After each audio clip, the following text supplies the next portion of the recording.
today on cybersecurity and healthcare, brought to you by HIMSS, New York Israel Economic Mission, New York Israel Chamber of Commerce, and some sponsors, Strategic Interests, ARI, and Scenario. My name's Al Cannell.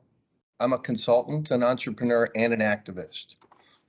I was born a consultant, well, not really, but pretty close. I started my career working with leading consulting firms where I learned the art of the possible.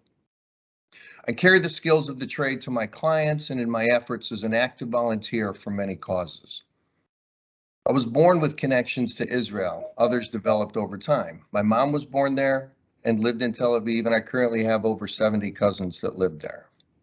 When I lived in Washington, D.C. in the early 90s, I wanted to volunteer to help Israel. I asked, what can I do? I was told, help increase the exports to make Israel stronger and more secure. Exports at the time consisted mainly of oranges and irrigation. I knew nothing about either, thus my impact was minimal.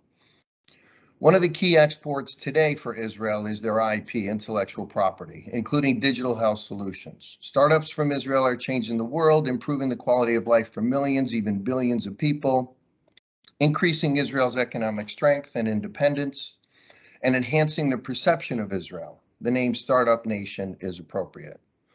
In 2010, I formed Strategic Interests, a healthcare consulting firm to serve the entire healthcare ecosystem. We offer advisory and implementation services to transform healthcare through innovation.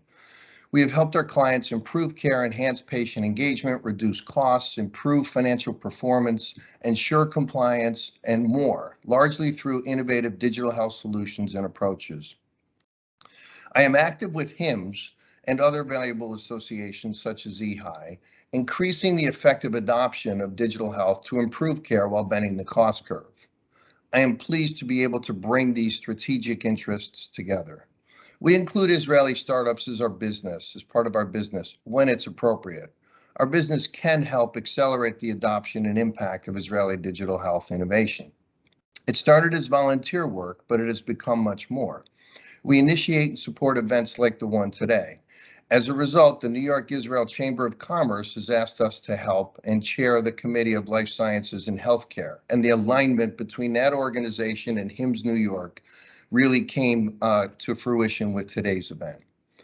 Strategic Interests is continually looking for ways to bring these together to help our clients and to benefit New York. So we have, with regards to Israel, brought remote monitoring solutions from Israel to help New York fight COVID, helped Israeli companies establish U.S. operations in New York, engaged New York Empire State Development and initiated efforts to increase commerce and quality of life for New Yorkers, and have connected HIMSS New York, the Israel Chamber, and the government of Israel for events like this series on best practices in digital health from Israel. Now let me share a little bit about HIMSS. So you may or may not know that HIMSS is a global advisor, thought leader, and member-based organization association that is also transforming healthcare, much bigger than Strategic Interests. They offer expertise in innovation, policy, workforce, many different topics, community-centric approaches with key insights, ensuring that all have the right information they need to succeed in their job and their career. There are many national committees that you can participate in where you can learn, contribute, and be the part of something that's bigger than just you and your role in the ecosystem. And I suggest you take a look at opportunities that fit your interests. Cybersecurity, number 2 there, is the purpose of today's event.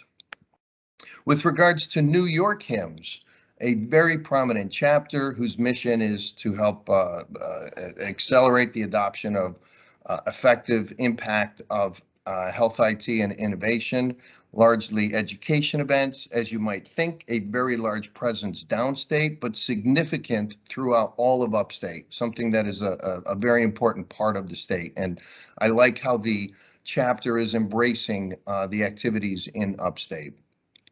Most of the people within there work for providers, but many work for payers, vendors, and other types of organizations.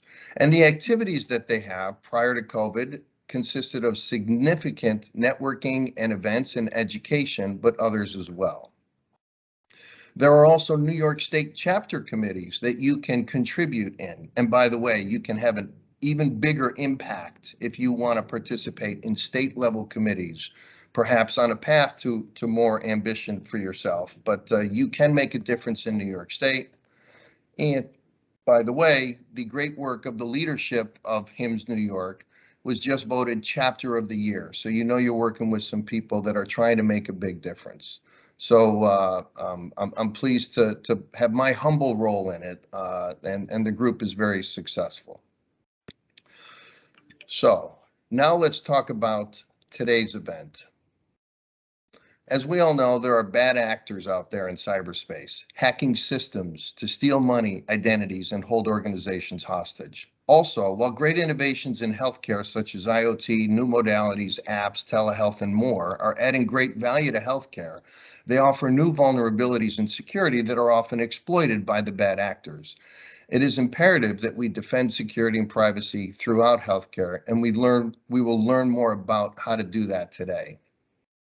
Medicine is shifting from a focus on like a heart attack to prevention with lifestyle, drug therapy, and post-acute care. Cybersecurity is the same. What can we do to prevent attacks, deal with them during breaches or ransomware attacks, and be prepared to deal with the cleanup following an attack? So I'm looking forward to hearing and learning today. And I'd like to introduce Anat Katz, with the Economic Mission of Israel, who will share a little bit about the organization and then pass it on to our panel.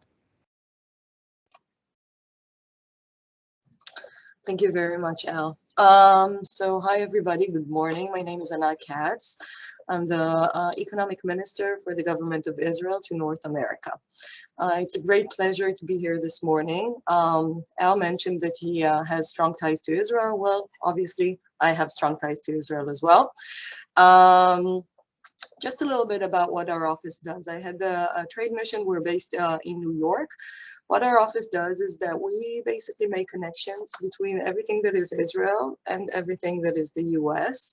More specifically, we focus on connecting businesses, so businesses, technologies, and so on. And in that context, it really gives me a great pleasure to participate and to be one of the organizers of this webinar this morning. I do want to thank Al Kinel and of course HIMSS, both the New York chapter, which is really a very successful chapter and we've been enjoying working with them tremendously, as well as the national and international HIMSS that I know are keeping an eye on this activity.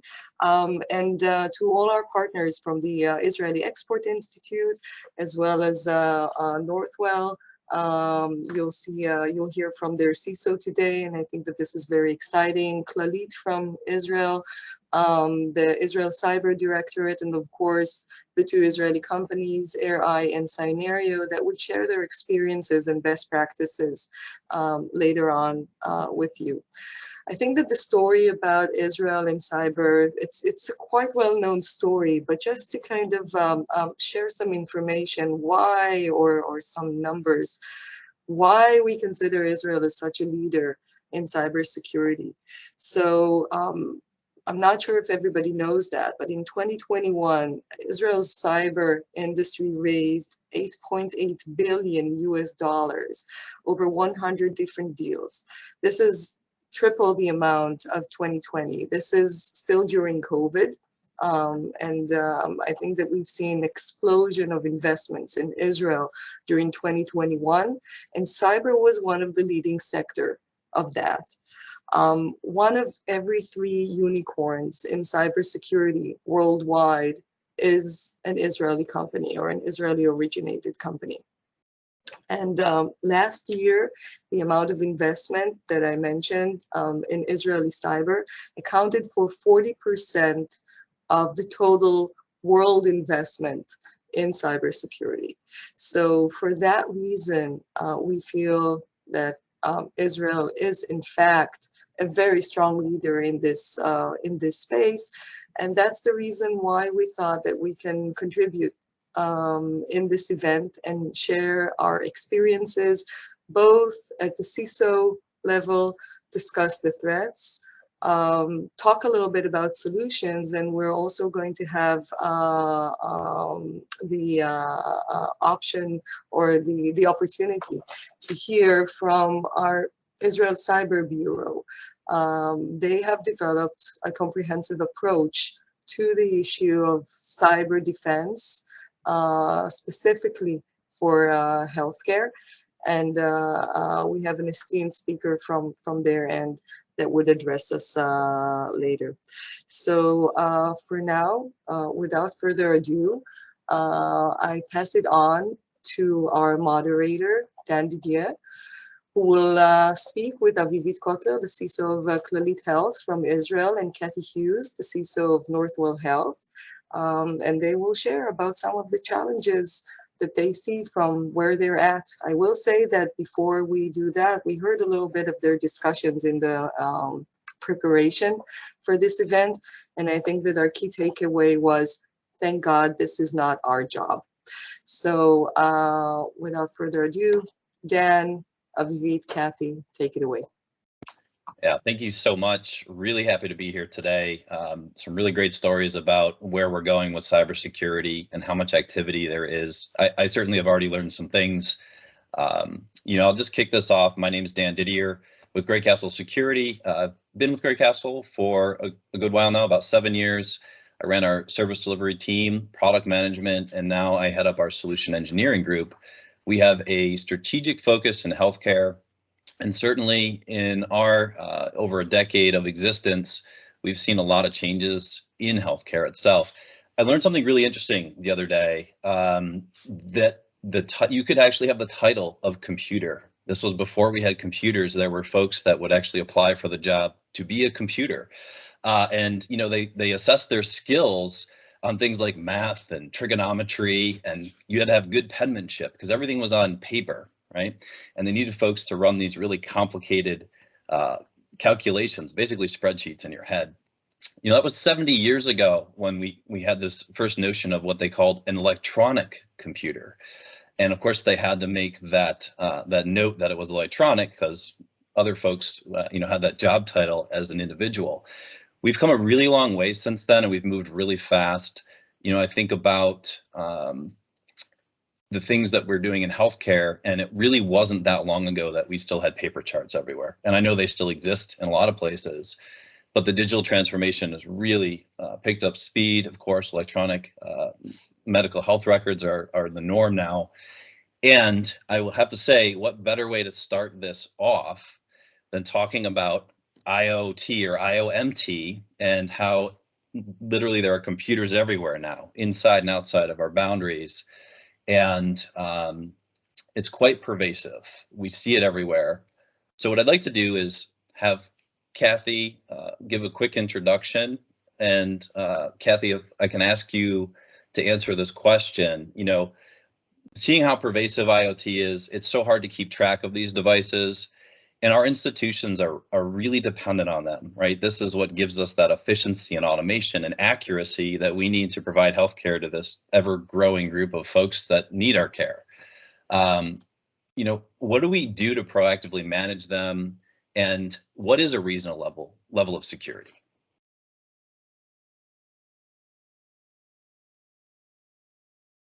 I guess check in. Cathie, are you with us?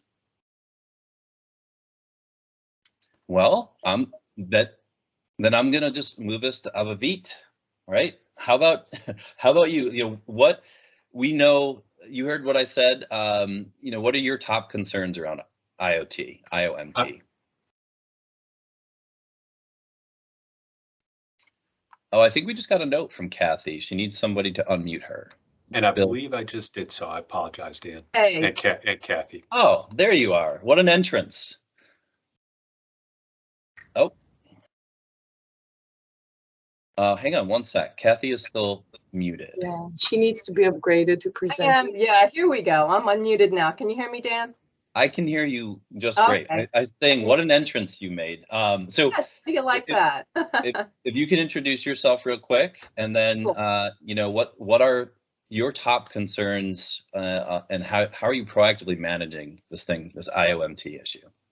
Yeah, so hello, everybody. My name is Cathie Yoos. I'm the Chief Information Security Officer at Northwell Health. We are a large healthcare system. We have approximately 28 hospitals and about 850 practices. And we're located primarily in the Long Island, New York metro area. And I'm really happy to be here.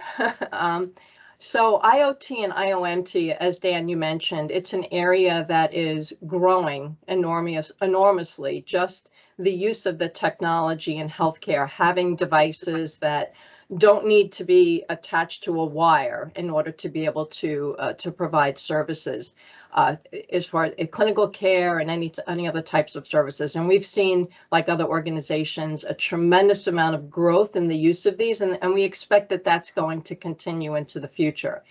And so, you know, top of mind from a security point of view is always, how do we secure these devices? How do we make sure that the way they're communicating back with the systems and services that they need to communicate with are secure? How do we make sure we know what devices are out there and what they're being used for and where they are? So asset management becomes a big part of that as well. And you know, just making sure that there's, in general, that they're able to communicate as a person or a healthcare clinician is using the device and moving throughout the hospital, because that's the whole point of these devices, is that they're mobile. So having the ability for them to be mobile and to be able to communicate securely, the interoperability with systems and services that they need to communicate with, you know, making sure that the devices are secure and that the information being transmitted across them is secure. These are just some of the challenges that we're facing in healthcare with these types of devices. Yeah, and I guess, you know, to that point, what is the right level of security? You know, how do you go about? It's not hundreds, it's thousands and thousands and thousands, right? And they're not only on premise, they're outside of your network. They're sharing information on, I mean, everything from treadmills to heart monitors to dozens of devices, right? So how do you go about determining what the right level of security is? And when I say security, you know, that's the bucket. It's what you have to do from an operational perspective. It's tools, it's monitoring. Like, is it all the same? Do you differentiate?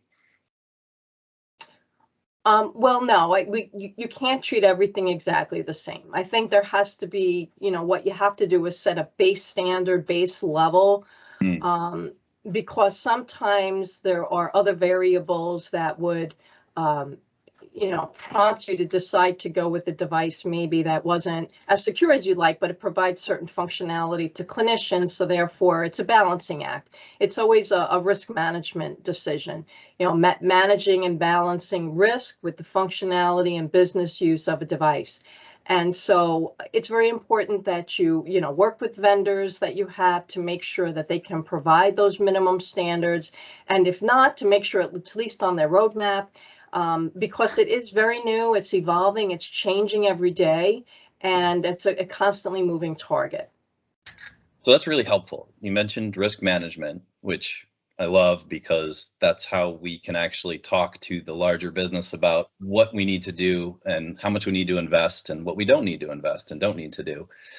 What I want to do is, number one, introduce our next speaker. So Avi, if you would give us a little bit of background on yourself, and then I've got a question for you. Great. So, hi everyone. Good morning. If someone is from Israel, so good afternoon. Yeah, my name is Avi Cutler. I'm the head of cybersecurity in Clalit Health Services. I'm also the DPO, that privacy officer. So as Anat said, if no one wants to be me, so I have a double task that, yeah, that's not very attractive at this point. So we are comprised of 14 hospitals through Israel and 1,400 community clinics. We have 47,000 users. And if we're talking about IOMT, we have about 80,000 medical devices in our network. Yeah, so that's a big issue. I'm an advocate with about 15 years experience in the information security world. And that's it for my introduction. Well, so both of you have a massive amount of responsibility, and you're right. I don't want to be either of you, but this is extremely valuable, certainly to me, but everyone else, you know, creating some knowledge and awareness here. So my question for you, I think you said 80,000 devices, is really, you know, how do you work with these vendors? Because I'm sure it's dozens of vendors, right? Proactively to help take on this challenge of securing, you know, IOMT. People keep saying you need to secure your IOMT, and obviously we're purchasing and installing these devices all over the place. And I think most people understand they're very closed, you know, or they may be running old versions of software that you don't have any visibility to. Are there things that you can share with the folks on this call about what you're doing to be proactive with those vendors around what your expectations are, or how do you keep them secure? You know, how do you get your job done? Well, it is a very big issue. I think that the FDA helped us with providing guidelines to those vendors, but we can see that some vendors are starting to be proactive in building medical devices that are more secure. But we have a lot of legacy medical equipment, and that's the main issue. We will stay with those legacy systems for a long time. And the main issue is the medical devices that are connected to our network and need to communicate with the medical files. So we know that we have to work with vendors regarding patches and antivirus implementation, but I think the future looks brighter. For now, we have a couple of years that will be very hard. And in the meantime, what we are trying to do is, besides working with the vendors, also doing compensating controls that we need to do in order to prevent a big surface attack. So I can say that the main thing that I would recommend is segmentation. That's something that is the main security control that needs to be implemented in every healthcare provider. There need to be segmentation to those medical devices. And another thing is monitoring. I believe that further on we will have vendors that deal with this kind of areas, and we are beginning to deal with that, monitoring those devices without interfering with those devices because of the patient safety issues. Right. So it's about monitoring the network and the traffic around those devices and that provides also visibility, and also that provides for the SOC team, our Security Operations Center, visibility around anomaly events and maybe cyber security events. So that's the main things that we are doing revolving IOMT. So pretty interesting, right? Because what I'm gonna interpret this a little bit, and you guys can tell me if I'm wrong or right. I don't mind. But, you know, I heard Cathie talk about risk management, and then I just heard you talk about, well, the ones that we're most concerned about are the ones that can actually connect back and either, you know, put information in or get from the medical or EMR, basically, right? Because that right there tells me those are at a higher level of risk, because if we have an issue with them, well, they have access and to some level, you know, back to our systems. And, you know, you mentioned segmentation, which is like, okay, you know, let's prevent these from accessing as much as possible. So if they do have an issue, they're not able to access our whole network or even large parts of the network. I think these are all really, really good, like, as you said, compensating controls. I'd even say, you know, and I'm not going to go down this path, so don't worry, but as folks talk about things like zero trust, which is very confusing in itself, you know, segmentation is one concept that belongs to zero trust. You know, organizations have been doing it for 20 years now, but it's one of those core controls to give us the security we're looking for. So I just want to connect those dots, right? Because you just gave us how do we identify those high risk items, and then what are the things we need to do? And of course, and we've all experienced this, we can't slow it down or break it with our security controls. So that's the other thing that both of you are responsible for, is ensuring what we can continue to provide patient care. So I want to segue, and if I can stay with you here, you actually talked about the fact that we need to work proactively with these vendors. We're in a rough spot right now. I'm going to bring up this dirty phrase, vendor risk management, right? So we talked about what do we do with all these devices, and now it's because a lot of these devices, they also share data and infrastructure back to a vendor's assets, their information systems. So, is this, and I think this is, an obvious answer, but how is these types of risks and these vendors influencing what you do to review them? How do you know you're confident that they've got the security controls you require? Could you talk to that briefly? You're talking to me? Yes, I'm sorry. Yeah. I'll go to Cathie next. Sorry about that. Yeah, so if you could follow up with that would be great. Yeah, well, with third-party risk management is a very big deal in our company, and not solely regarding IOMT vendors. We have a lot of third-party vendors that we need to control. We need to do risk management about them, and I believe that I've heard that a lot of the breaches that were done in 2021 were via third-party vendors, because everyone that understands that breaching a company like SolarWinds is reaching thousands of companies at the same time. So right. It's very appealing to go via the vendors, and often they are less secure. So right. That's one issue.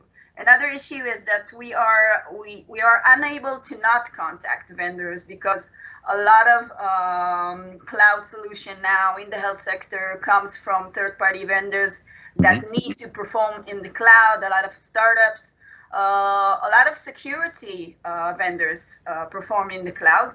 So in one aspect, we don't have any choice, but right. The second aspect is we need to do a very thorough investigation of the vendor before we agree on a contract, and regarding the service, we need to make sure they have security safeguards, and they have a business continuity plan, and they have recovery plans in place. And the whole third-party risk appears to grow as far as we continue with the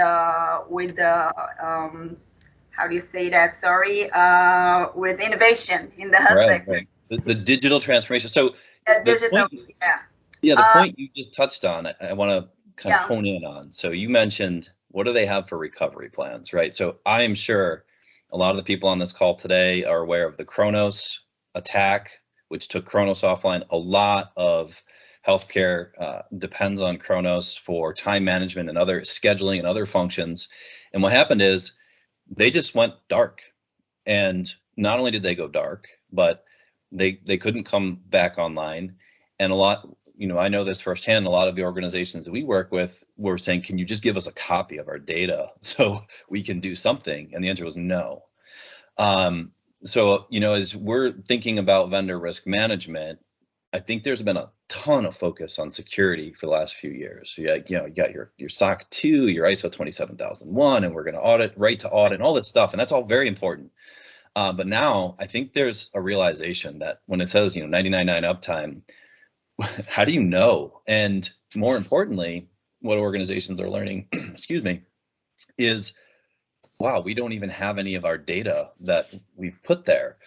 Is that something that is becoming more of an issue for you? I know you mentioned it. Is it something that you can talk to as far as how do you go about evaluating these vendors? How do you get that level of comfort you need from can they recover if they do have a problem? Well, we need to track them after we are contacting each vendor. We need to track and manage those vendors. it's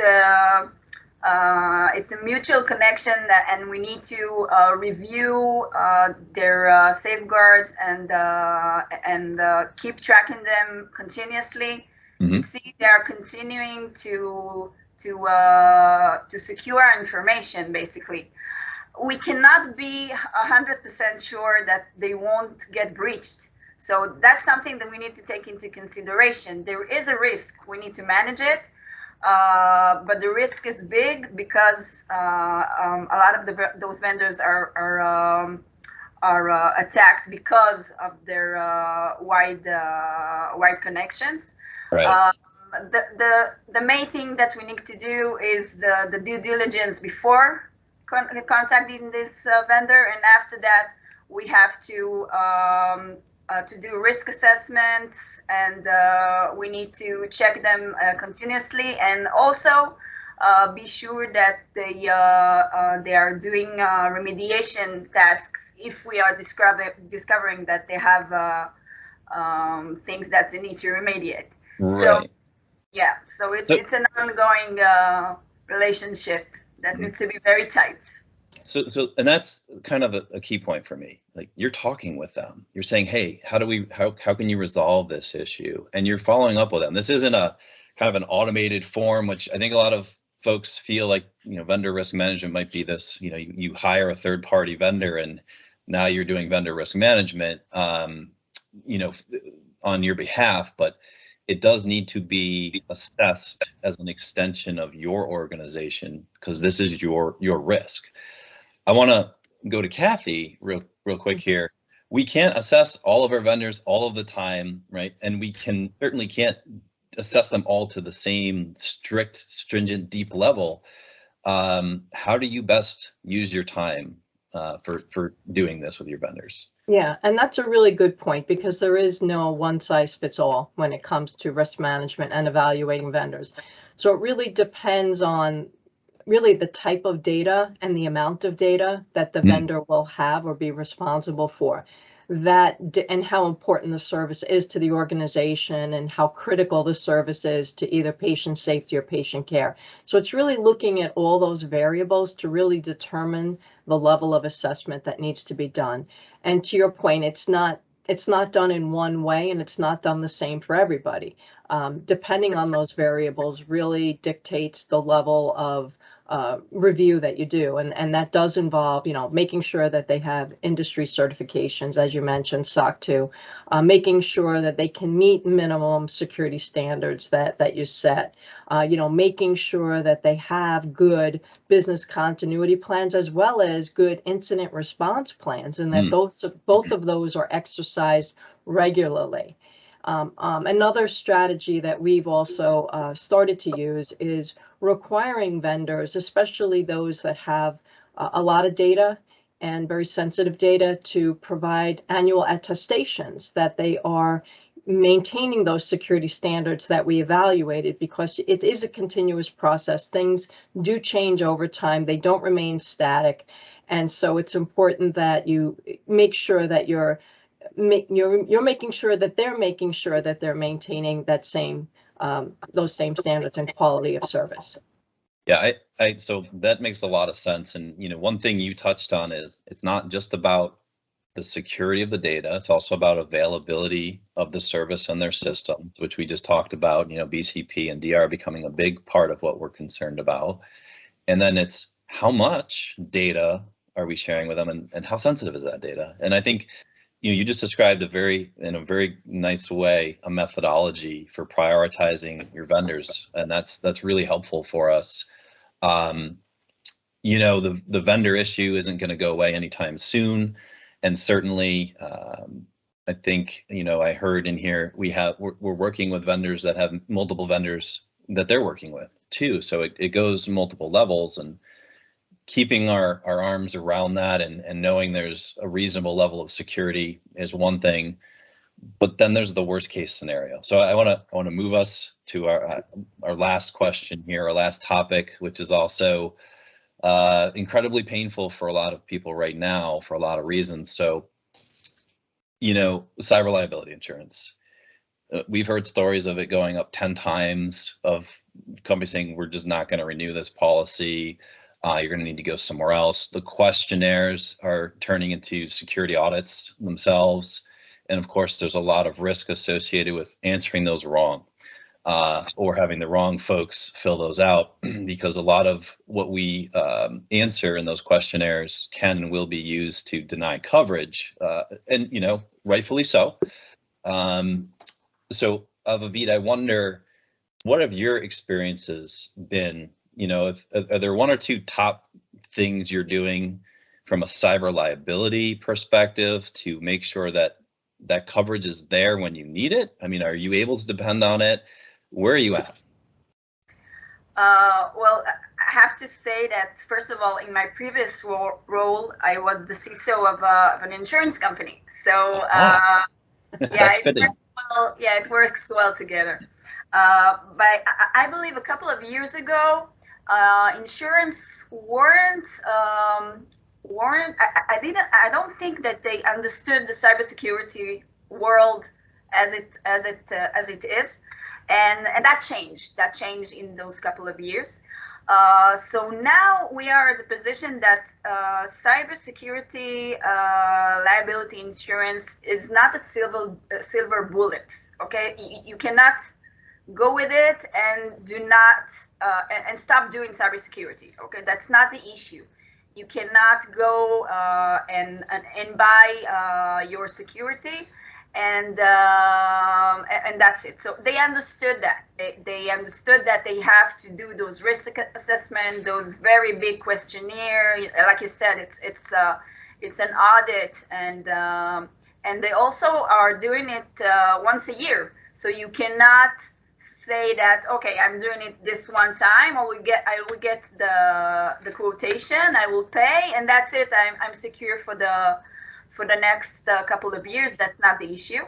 So organizations need to be prepared to do cybersecurity well, and that's the only way to get cyber insurance. So that's one thing. So I consider it as another layer of security, I can say, because I have cybersecurity. It's another, I don't know, another compensating control, maybe we can call it. But we talked about it a couple of days ago. The cybersecurity risk cannot be transferred to those insurance companies. The whole behavior has changed regarding insurance policies, and the industry is moving to them becoming some kind of risk advisor. Okay, they are checking you continuously. Sometimes I get phone calls and audits that they're doing with new tools that they are running once a month or quarterly. So it's a new world in this cyber insurance world, and we need to adapt to it. I think it's a. Oh, I think we have a pause here. Hopefully, we get reconnected. Dan and Cathie, FYI, I can see both of you and hear you both fine, but I do see the pause. Okay.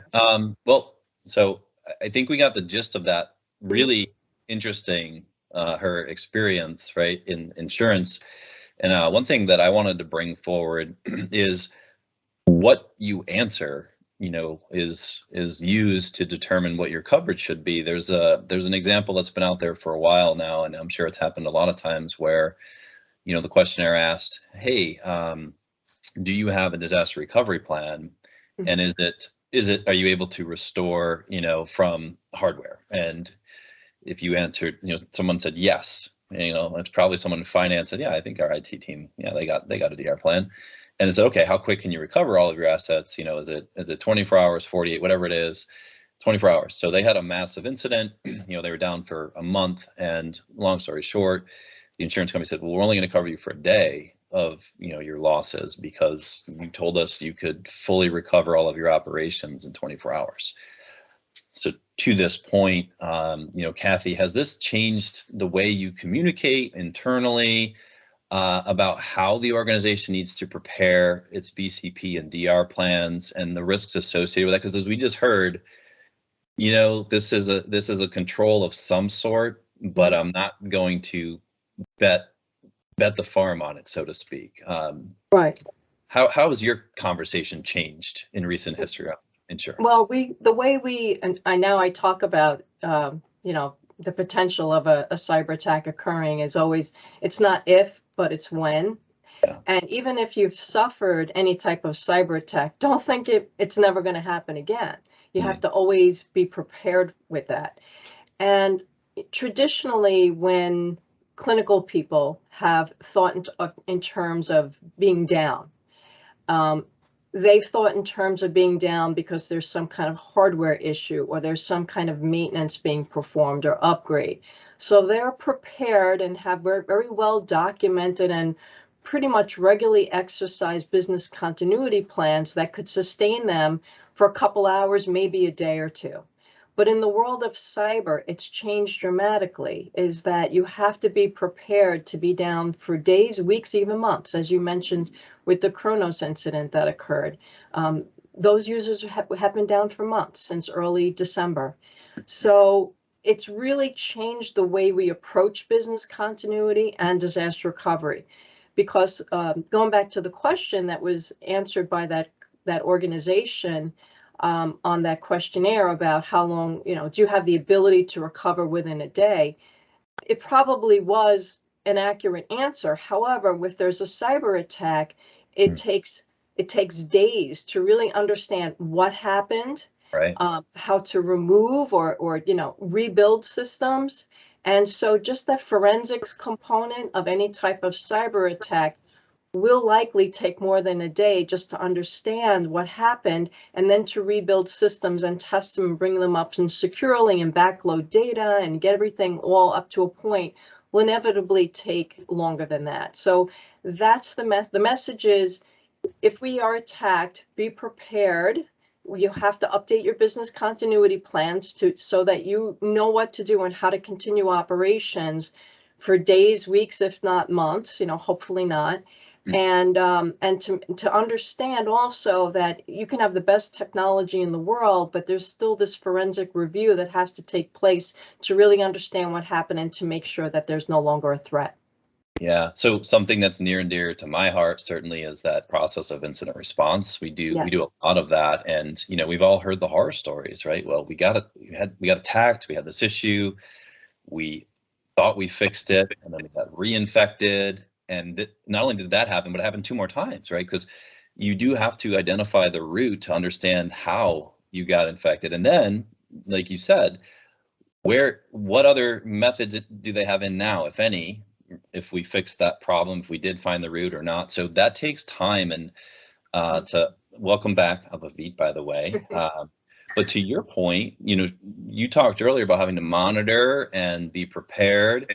Right. So there's a whole layer in there of having the right systems in place to do that analysis and respond. I think, my point here is everything we've talked about today, we've gone through this massive digital transformation, and healthcare is, I think, full speed ahead at this point. There was 20 years ago, a lot of legislation to help move folks to electronic medical records, and we're there. But now we've got all these vulnerabilities. We've got IoT and IOMT. We've got all these vendors that we leverage, and they use multiple layers of vendors. And it's true, the liability insurance, I don't think it's a silver bullet as folks used to believe. There was a pretty common, talk track around, well, just make sure you have enough liability insurance. And that's definitely no longer the case. And I think, I'd say, most of the people on this call probably understand that, but I do think this conversation incredibly helpful to bring awareness and understanding of this as just a significant issue we're dealing with. So I want to thank both of you. I know that we're at time, Al. I see you there on the screens. Thank you. And I really appreciate the opportunity to come here and learn from you all. Thank you. Thank you. Absolutely fantastic. Thank you for the frank conversation. And now, Anat, I'm thrilled of the expertise that her and the government's been able to bring to bear. Why don't you introduce Tom? Right. Okay. So thanks, Alan. Obviously, thank you, Dan, for steering this very fascinating discussion. You know, we heard about some of the concerns, then we learned that the insurance itself is a concern in itself. So with that, just to kind of get a more general perspective, you know, on the topic, if any more general perspective could be had, it's my great pleasure to introduce our next speaker. So our next speaker is Tom Alexandrovich. Tom is the Executive Director for in the Technological Defense Division of the Israel National Cyber Directorate. Just before that, I do want to highlight that our two vendors that you will hear from later on, they will be available to take meetings soon after this session. So if anybody did not pre-sign up for this, we suggested to pre-sign up. If anybody did not pre-sign up for this but would want to speak with any of the vendors, just use the chat function of Teams to ask to meet with them, and we'll direct you later on to breakout rooms. So just to get back on the topic, again, my great pleasure to introduce Tom. So Tom, take it away. Thank you, Anat. Hi, everyone. As Anat said, I'm the Executive Director of a new division within the INCD, the Israel National Cyber Directorate. And we are dealing basically with an active cyber defense. This is a new strategy of INCD the last 6 months.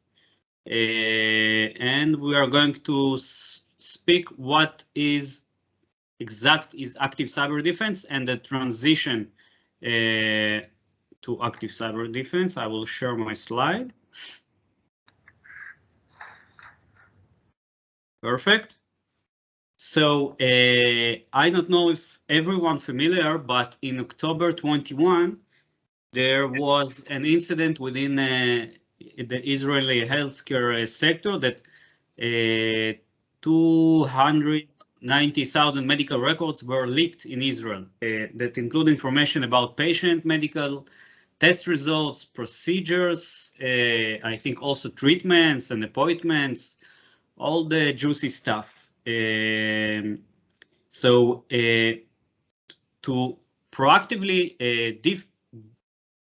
defense this attack, we have developed some procedures that can monitor and scan the health sector within the Israel IP range. And before that, as we all know,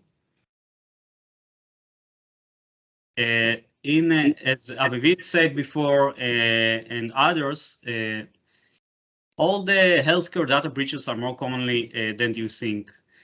All the adoption of sensors and mobile technologies leads the provision of healthcare services to some pervasive manner. This is a security dimension of some vulnerabilities and the attacks and threats on based on some model that I have found research about. And the key findings within the healthcare, as you know, that there is a 34% of healthcare organizations were hit by ransomware in the 21. And the interesting that 65% that were hit by ransom in the last year said that cyber criminals succeeded in encryption their data in the most significant attack. This is a very large percentage. As you know, there was an incident in Israel in Hillel Yafe Medical Center that was also hit by a ransom this year. And other 89 of healthcare organizations have malware incident recovery plan. However, on average, only 69% of encrypted data was restored after the ransom was paid or not paid, each country and their directive. As this is some statistics about the attackers succeed in encrypting healthcare data within 113 healthcare organizations that have been hit by ransom in the last year worldwide, not only in Israel. And there is almost 2/3 of respondents, 65% said that they were able to stop the attack before the data was encrypted. So another 7% said the data was not encrypted, but organization was still held the ransom. This is not so good numbers. And the healthcare is more likely to pay the ransom. And the healthcare is one of the sectors more likely, with 34% of respondents whose data was encrypted admitting to pay the ransom. This may be due to pressures or on healthcare teams to ensure continuity of service and other matters from the regulation side, and less likely within the healthcare is the backing up the data. The healthcare high rate of ransom payment may also be due to inability of organization in this sector to restore the data from backups. So in the global manner, I think almost 60% of organizations whose data was encrypted were able to restore data from backups. So almost 50% weren't able to restore the data. So what we did, the importance of asset management in healthcare cybersecurity. I'm not a healthcare expert, but I'm an expert in cyber asset attack surface management. So I read that modern hospitals now have average of 10 to 15 connected devices per patient bed. I think that in a manner of IoT, this is a very large amount of devices. And so you need to take care of all the data from these medical devices, the IT devices, cloud instances, and more of a lot of comprehensive visibility in a complex environment. Also, you need to verify the input tools, vulnerability scan, and update all the covering of all of your assets. You need to automate all this enforcement. So you need so much tools, so much procedures to secure only one bed, one patient bed. So in Israel, we have some guidance doctrine that basically provide 5 pillars of threat intel sharing within the healthcare sector, threat identification, knowledge sharing, technical advisory, directing and guidance. I will provide in a minute how we intervene the strategy, and of course the incident response. All of this comprehensive, proactive assistance that we give, very helpful to the healthcare sector in Israel. So Israel is so small country, so the intervention strategy that we use is according to risk of nature and level. So as you can see, that B and C organizations that are important to increase their strength in order to upgrade the general strength of the economy, justify the use of soft intervention for closing the gaps. And we have also the A organizations. There is the healthcare sector that have significant potential harm to public interest, justify the generic binding intervention. We're using a sectoral regulator, and we are working now on a cyber act. And of course, we have the critical infrastructure. As I said, the healthcare is not a critical infrastructure, but they leveled as a high priority within the Group A bodies, organizations. INCD have 5 operational capabilities within the healthcare, especially in cyber asset attack surface management. First of all, of course, this is a discovery and identification. You need to know what is your cyber property, scanning and monitoring the perimeter. We're doing a lot of data analytics within a lot of feeds that we have to provide more intel capabilities to the private sector using Darknet, and we have the research community that helping us to secure to provide a better best practices to securing the healthcare sector with all of these connected medical devices, etc. We use some indicator of exposure that we're providing in a nation state level for the healthcare, and this is divided to detection of vulnerabilities, risk attack vector, information leak detection that we doing continuously. We have a periodic scan, initiated scan, detection of presence of databases maybe that leaked. We're continually locating sensitive information on the web. We're working very closely with our sectorial guidance unit within the Ministry of Health of Israel on all of these procedures. The most important thing is know your assets. So you need to basically get a credible cyber asset inventory. So we use a COTS software that we buy within the Israeli market that help us to comprehensive assets availability of vulnerability management within a different type of organizations, especially in healthcare. Of course, you need to understand the solution coverage. You need to map assets with the vulnerabilities, and you need to apply internal and third-party data enrichment. And of course, the last pillar is to gain context to inform prioritization, and you need to continuously monitor for changes.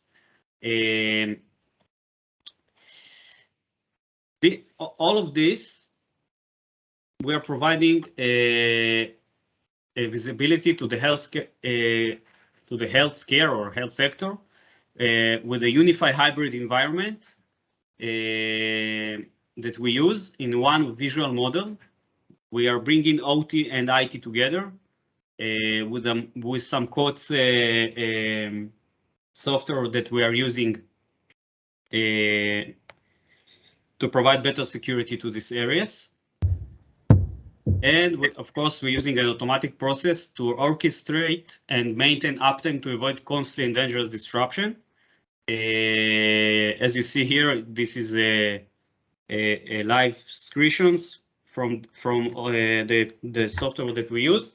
The business impact, the regulations, the healthcare need to obtain some regulations, and what is the mission critical systems that need to be secured in which type of regulations.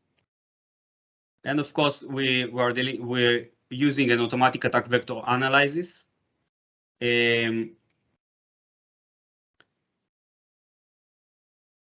And the last and final is the INCD Next Gen national level services that we're going to provide nationally. We are going to start with A bodies, A sector, especially healthcare,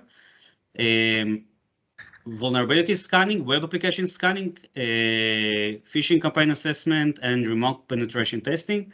The most important is the vulnerability scanning of the evaluation of external network persistence by executing continuous scans of public and static IPs that we are going to do. And this service provides weekly vulnerability report and ad hoc alerts that we are going to provide to this healthcare sectorial guidance unit, and they work closely with all the health sector in Israel. So this is our method of some of the methods of how we protect the Israeli healthcare sector, and a little bit of our technology that we are using, because without technology we won't be able to cyber asset all the attack surface that we need to map and protect against vulnerabilities. Thank you very much. I hear an echo now. I'm not sure why. Still? Nope. Excellent. Thank you so very much. Obviously, a lot of thought has been put into it, not only by the private sector, by the public sector. And I will notice a difference I think that we have here in the States. We have a great structure put in place and regulations by the government that the private sector and providers need to do to keep people's information and organizations safe. But I don't think there's an entity also monitoring to ensure that there are not healthcare leakages or problems. And that it seems like something that Israel, a layer of protection that the government has decided to put in. So that's interesting. The other is you couldn't have set up the next conversation better with the need to really understand the assets and to monitor and to utilize COTS, computer off-the-shelf solutions to do so.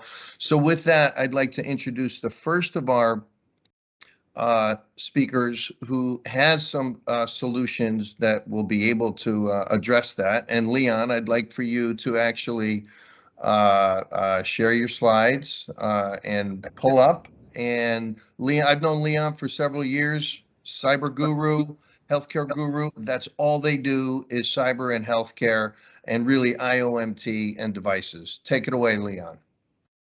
Thank you very much, Al. Trying to share my screen.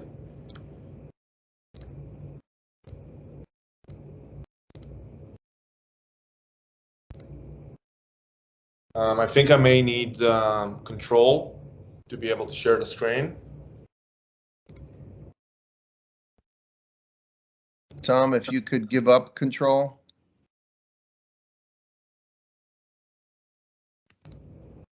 I gave up the control.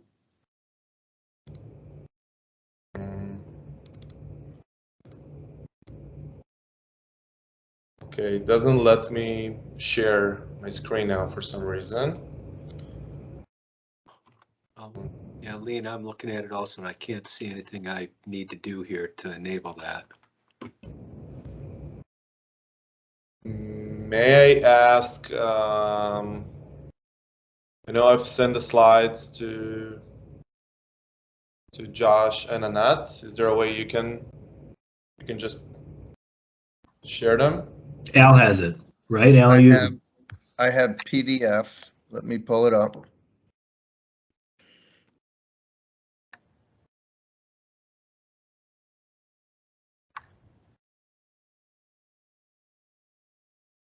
Hang on.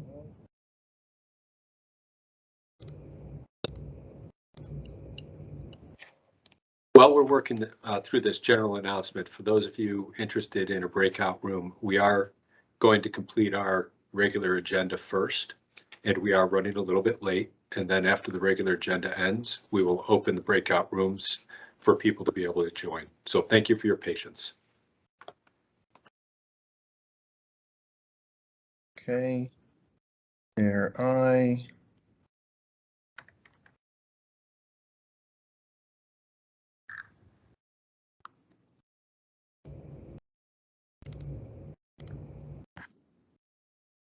I have air I do not have scenario. I apologize, folks.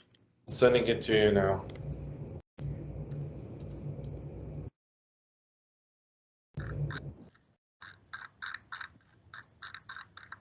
In the meantime, while you're doing this, Leon, why don't you tell a little story about who you are and how you got here?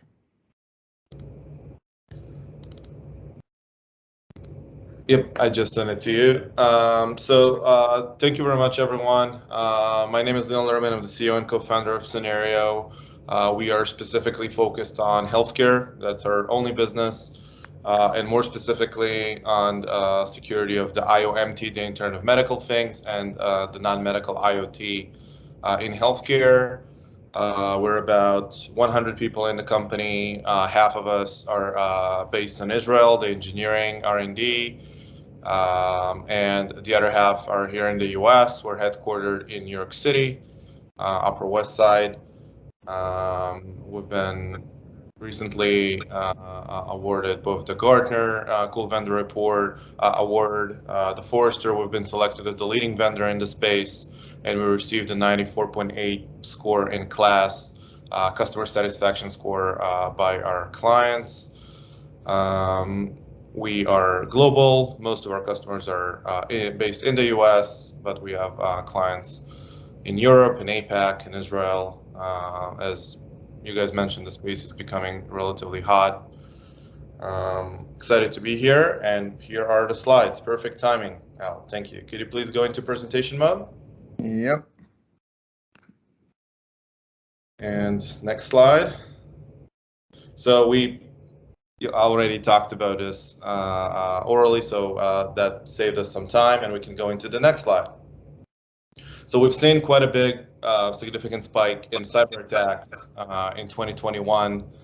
We all expected, well, some of us expected that during the pandemic, the hackers will be a bit more sympathetic to the situation and will not attack the hospitals as much, but we've seen the other way around. Unfortunately, more than $20 billion of overall costs for the cyber in 2021.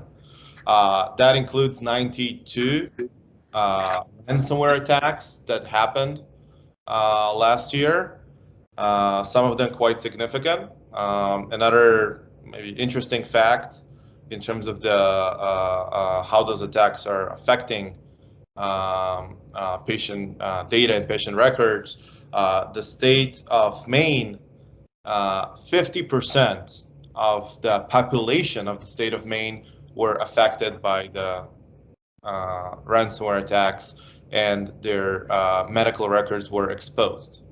So it becomes pretty significant. And I think one of the things that the differences that we are seeing in regards to medical devices and IoT devices, that those attacks do not only affect patient data and compliance or regulatory aspects, but it starts to affect patient safety and service availability, which is even more important. And you can see in the last stat here that 21% of the attacks are rooted in the devices. Same as phishing. Together, it's the number one root cause for those 92 attacks that happened last year. Next slide, please. So how do we address and what do we need to address the IoMT, and why do we consider them to be the weakest link? So one is that a lot of those devices are, it's very difficult to secure them using the more traditional solutions. A lot of them are running older, obsolete operating systems like Windows XP, Windows 95, and even older. Even recently we've been seeing some modality radiology devices running Windows 3.11. Those are the ones with the big floppy disk, if you remember that. It's very difficult to install agents because a lot of the vendors will say if you install some software on those devices, they will revoke the warranty because this could interfere with the clinical function of the device. So that's challenging, and just isolating them off the network is challenging as well, because the reason that devices are getting connected is to allow better patient care, to communicate, allow automation, communicate with different systems in the hospital. So the connectivity is required. Based on the research that we've done, 53% of IoT and IoT devices contain critical risks. Critical risks are risks and vulnerabilities that, if exploited, could affect patient care and service availability. And those are some of the more popular devices. I would say the top 10 most popular devices that we are seeing on the hospital's network, with IV pumps being the most common device on the network, VoIP being the second. Next slide. So what needs to be done?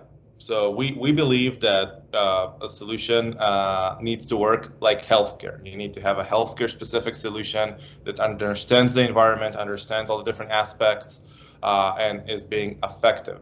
One of the misconceptions or like challenges that we're trying to address is that there's among all the other solutions in the market, there's a big focus on inventory and visibility.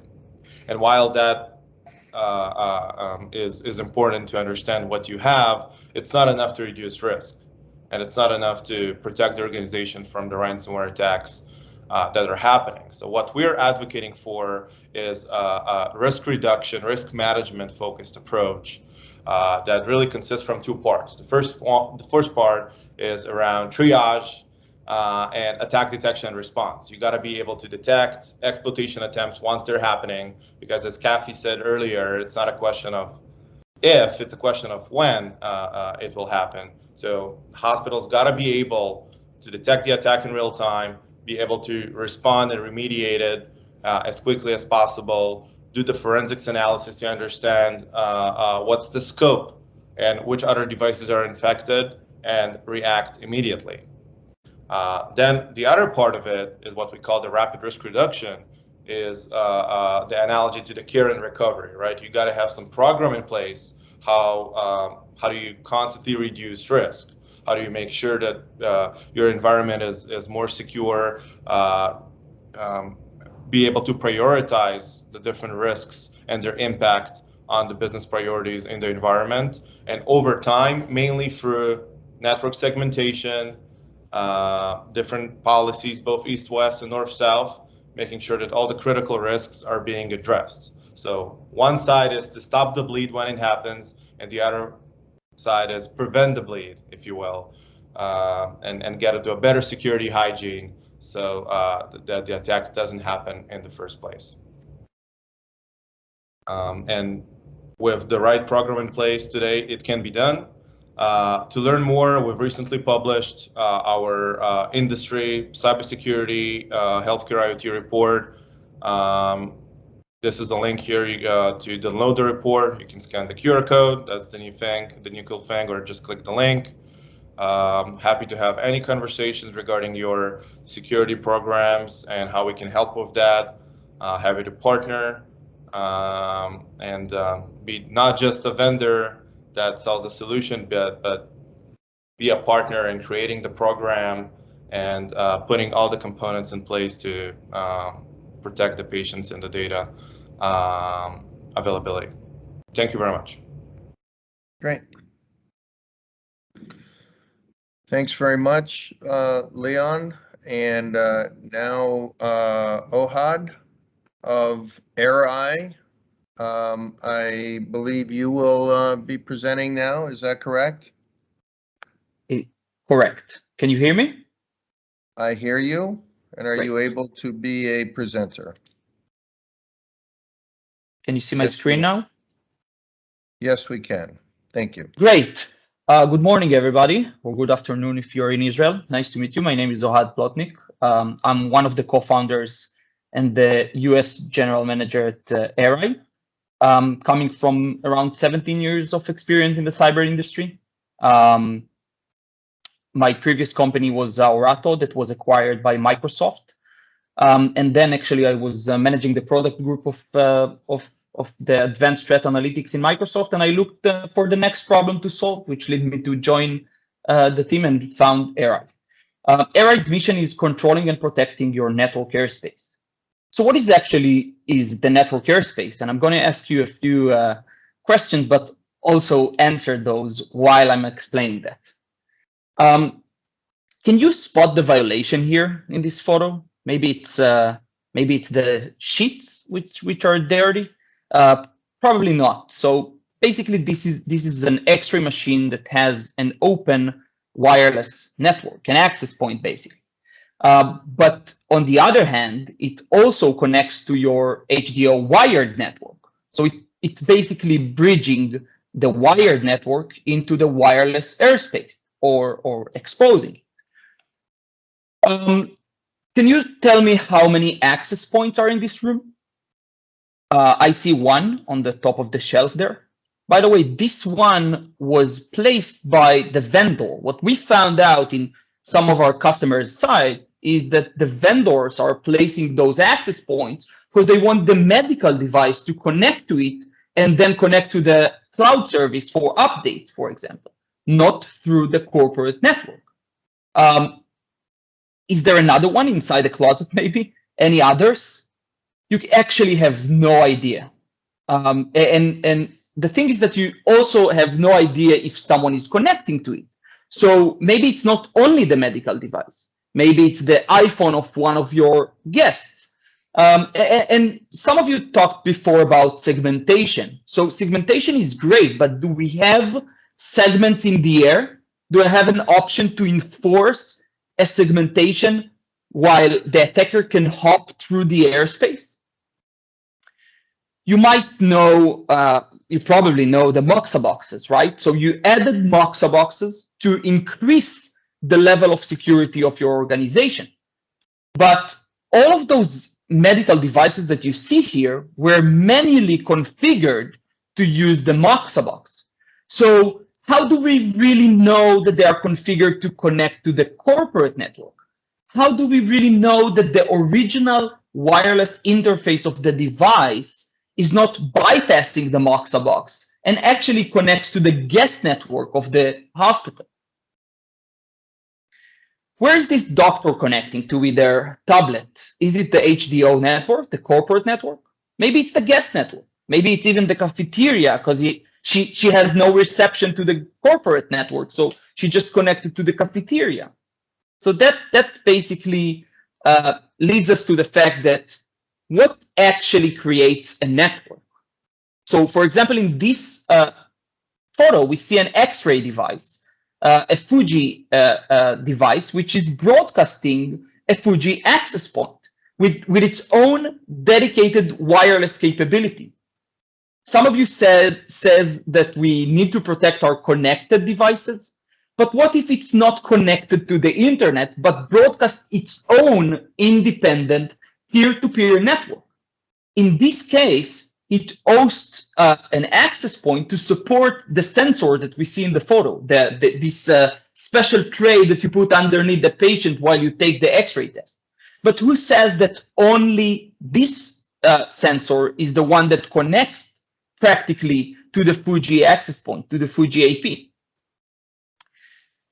Where is the attack in this photo? Can you see the Bluetooth speaker here? So this Bluetooth speaker is not owned by the organization, and it's connected to the internet through the guest network. But from the other side, it has its own wireless capabilities. So if an attacker to control that device, it's just starting to perform reconnaissance using Wi-Fi, and now it has wireless presence inside the hospital.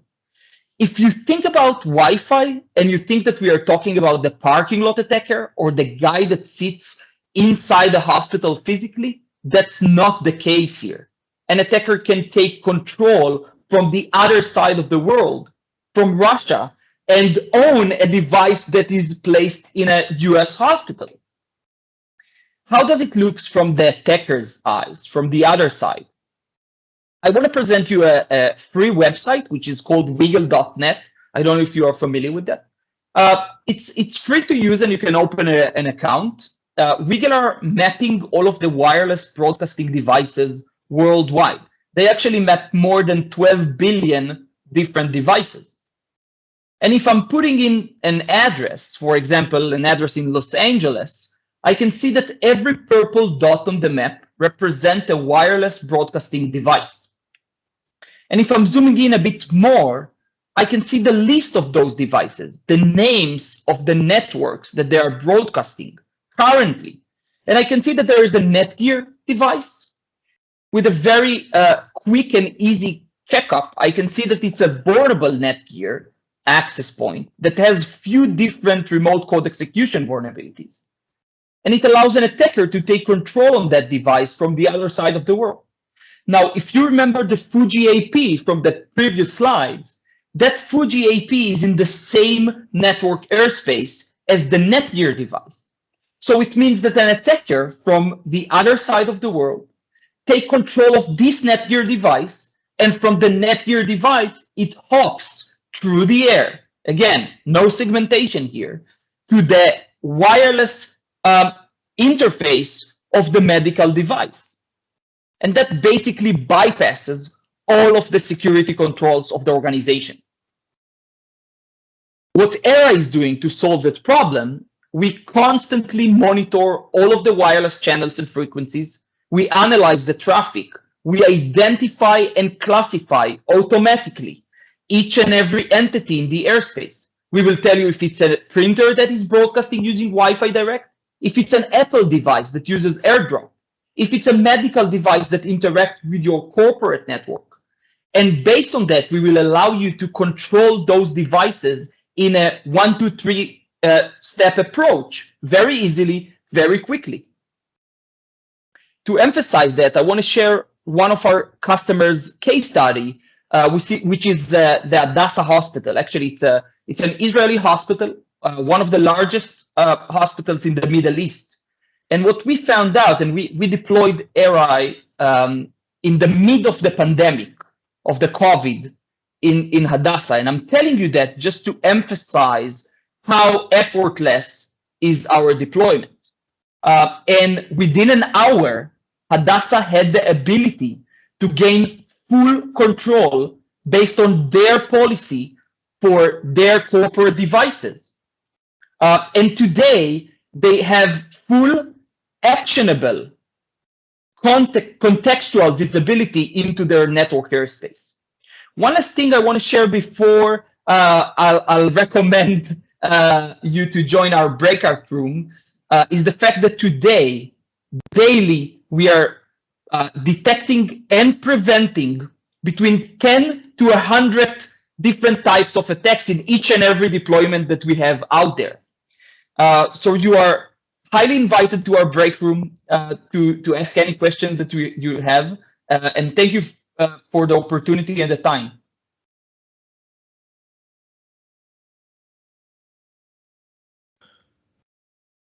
Thank you very much, Ohad. So now we're just going to wrap up, and I will have control again. Let's see here. Are we, hopefully everybody's seeing this. This has been great. So we heard about the challenges, we heard about approaches, and I think that just the sharing and the conversations, which will start today, they're not just vendor-customer relationships. They'll be much broader and deeper than that. I think will make a big difference in helping keep healthcare in New York and beyond safe. So with that, those that are interested in breakout room conversations have requested either with Scenario, with ARI, and you can also have put it in the chat if you want to request a meeting with one of the companies. And if you don't get a chance today, but you would like to speak with them beyond or on another day, please feel free to let us know, and we can put you in touch with them. We're also going to have a group chat for those that are interested. This is one very, very interesting topic, no doubt, but there's a lot of aspects of digital health in Israel that could be very interesting and are very interesting for other events and other activities. So Strategic Interest, one of our sponsors today, the Israel Economic Mission, another, and folks from HIMSS will get into a room and see what else might be of interest. So feel free to request that if you're interested. I also would like to thank the folks from HIMSS for being flexible and visionary to try something like this. Israel is not the only nation that has great assets, so you may see other events with other nations or other groups, but for now, it's one that was able to be aligned with Israel and the Economic Mission and the Israel Export Institute and Anat have been terrific partners in helping us bring this and other events together. So I'd like to thank them both, and the New York Israel Chamber of Commerce helping bring them together. However, anybody who wants to do business in New York in healthcare should be a member of HIMSS. It's very inexpensive. It's very informative. You'll get events like this and updates. So I strongly suggest that all vendors, all providers, those that are just interested in healthcare, become a member. And here's a place listed. You can view activities of the chapter. Or you could just scan the code here, the QR code, and become a member. So I thank you very much. With that being said, we're now going to allow everybody to join the breakout room of their choice, and those that don't choose will be remain in this room. So thanks very much, and have a good day.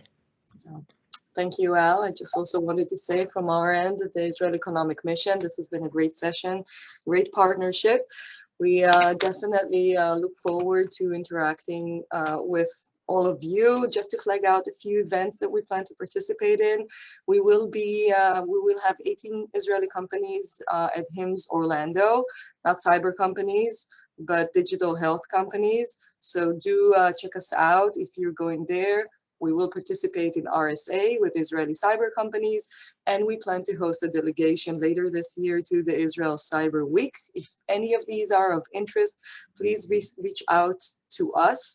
I will put my email in the chat, so please do not hesitate if you need any kind of additional information, any kind of connection to these Israeli companies or others, or want to know more about some of our activities, you're very welcome to do this. Thank you, Al. Thank you, HIMSS Export Institute, Clalit Northwell, Israel Cyber Directorate, and obviously the two Israeli companies that just gave the presentation. Thank you very much, and we'll be available in the breakout rooms.